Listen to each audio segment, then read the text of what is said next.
Olá, este é o Entrevista da Hora que começa agora com nossa convidada Nete Fiuza, advogada e professora do Direito Ambiental. Ela vai falar para a gente sobre a descentralização da gestão ambiental. O que significa isso, Nete? Seria uma maneira de estar partilhando com o Estado a gestão dos recursos ambientais. Atualmente, hoje se concentra muito para o Estado, a Secretaria Estadual de Meio Ambiente.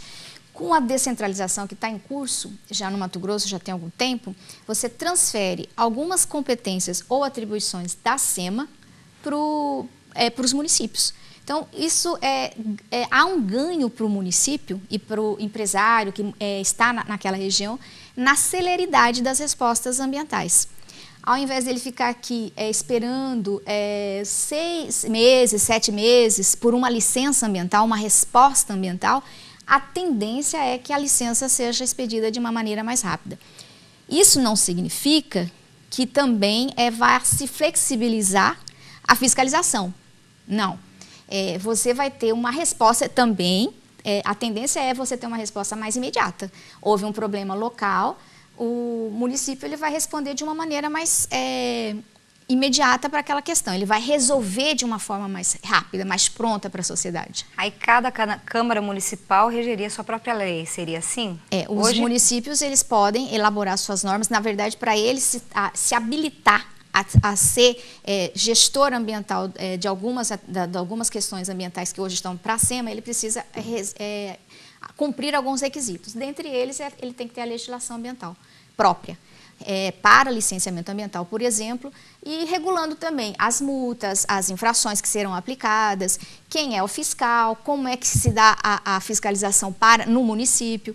Isso tudo tem que estar regulamentado pelo município. Então, são leis municipais que podem passar pela Câmara, mas também vai depender da demanda do Executivo Municipal. O direito ambiental, ele acaba criando uma sustentabilidade para a região?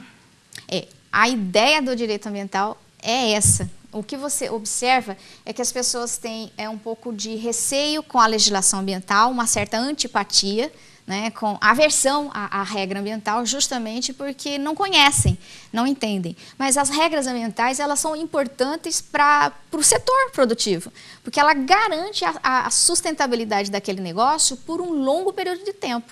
Se você produzir de maneira desenfreada, sem nenhum tipo de regra, o que vai acontecer é o esgotamento dos recursos naturais. Se você esgota o recurso natural, você dificulta a sua produtividade também. Então, o objetivo do direito ambiental é viabilizar a atividade econômica de maneira sustentável, de maneira a garantir que aquela produtividade permaneça ao longo dos anos. É importante, assim, que as prefeituras, tanto no âmbito legislativo quanto executivo, busquem consultoria ambiental na área do direito para fazer uma gestão melhor? Seria interessante, porque esse setor jurídico ambiental é um setor específico, não é um setor que você precisa ter conhecimento diferenciado do direito. As regras ambientais processuais, elas são diferentes, são especiais para isso. Seria importante ter uma consultoria especializada que auxiliasse o prefeito, especialmente nesse momento em que ele está assumindo novas atribuições que não era da competência dele. Então, ele precisa estar habilitado. Seria ótimo se ele tivesse essa assessoria de pessoas que entendam da gestão ambiental e dos aspectos legais também, né? E qual que é a responsabilidade do cidadão nesse aspecto? Porque não é só também do poder público. Por exemplo, você jamais poderá alegar em sua defesa que você desconhece a lei. Ninguém pode alegar como a ignorância da lei. Então, o processo de educação ambiental é um processo que tem que ser da sociedade, né? A educação para a questão da sustentabilidade, dos limites dos recursos naturais. Isso precisa ser assimilado pelo cidadão. O cidadão precisa entender que os recursos naturais, eles são esgotáveis. É só nós vermos neste momento o que está acontecendo com o sudeste do país.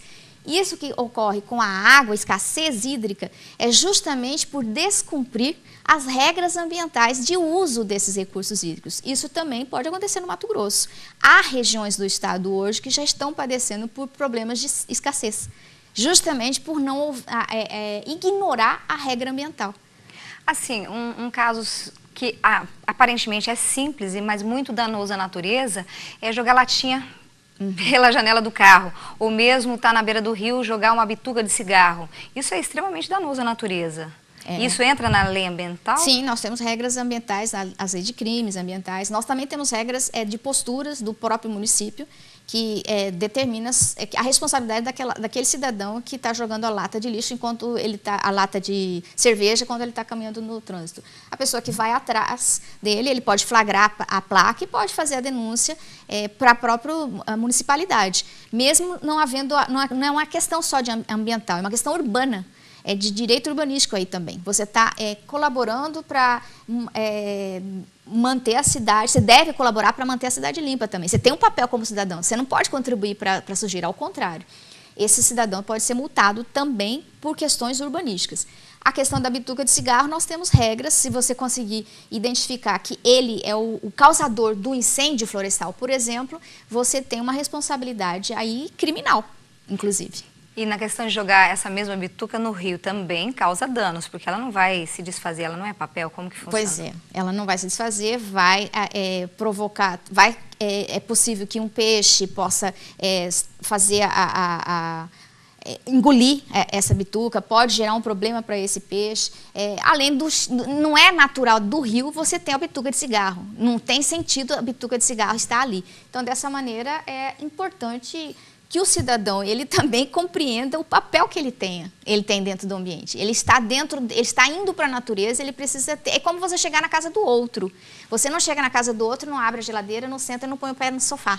Você chega na natureza, você tem que ter um pouco de civilidade também. Chegou com as suas coisas, fez lá o seu lanche, você leve as suas coisas de volta. Reúne tudo de volta. Isso é bom, interessante, aproxima o cidadão da natureza. Eu não sou contra, por exemplo, essa aproximação do homem com um ambiente natural nos parques naturais. Mas é preciso ter um pingo de bom senso. Você levou, você traz, porque lá não tem lixeira, normalmente não vai ter mesmo. E o lixeiro não vai passar lá, o caminhão de lixo? Não, o caminhão de lixo também não passa, então natural que você leve de volta. Para finalizar, Nete, sobre a descentralização de gestão ambiental, o que falta para que ela seja efetivada? Bom, um pouco também, o município ele não tem estrutura humana e técnica para poder assumir toda essa responsabilidade. Você, para assumir a descentralização, você tem que ter equipe técnica especializada, você tem que ter uma equipe multidisciplinar. A nossa legislação estadual, ela encontra alternativas para você resolver isso fazendo consórcio entre os municípios. Então, vamos supor, numa região, eu consorcio uns 5 ou 6 municípios e cada um desses municípios é responsável pela contratação, por exemplo, de um engenheiro sanitarista ou de um biólogo, do geólogo. Então, eu já tenho a equipe mínima para fazer a licença ambiental. Havendo o procedimento no município A de licença ambiental que demande um engenheiro sanitarista, aquela cidade que contratou o engenheiro sanitarista empresta o engenheiro sanitarista para fazer a análise e expedir a licença. Veja bem, essa é uma maneira simples que eu estou explicando, mas é uma maneira que você encontra de resolver a questão da estrutura humana e técnica. Ficaria absurdamente caro se o município tivesse que ter uma equipe do tamanho que a SEMA tem. Por exemplo, aí é inviável para você descentralizar. Agora, consorciando, unindo as forças dos municípios, aí você resolve o problema. E para se realizar, o que falta? Bom, falta vontade política também do executivo municipal, ele precisa entender, ele precisa abraçar a causa. Alguns prefeitos, eles não têm interesse, porque, veja bem, ele está assumindo agora uma demanda desconcertante. Ele vai assumir a fiscalização do lava-jato, do hospital ou do posto de gasolina que está no município, que hoje ele não se indispõe com o cidadão. Essa questão ambiental, ela está para a SEMA, está longe, está distante. Quando você puxa para o município, você transforma, você aproxima essa questão. O executivo municipal, ele vai na mesma festa, ele vai no mesmo restaurante, é mais fácil ele encontrar. Essas rusgas iniciais também dificultam um pouco a emplacar a questão da descentralização da gestão.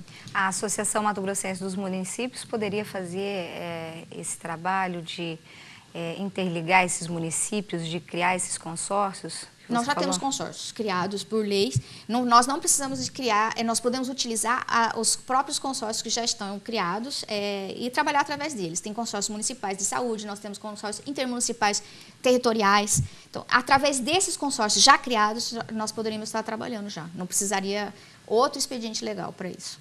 Muito obrigada. Eu acho que foi uma conversa aí sobre direito ambiental que esclareceu uma série de questões. Obrigada, Nete, e até a próxima.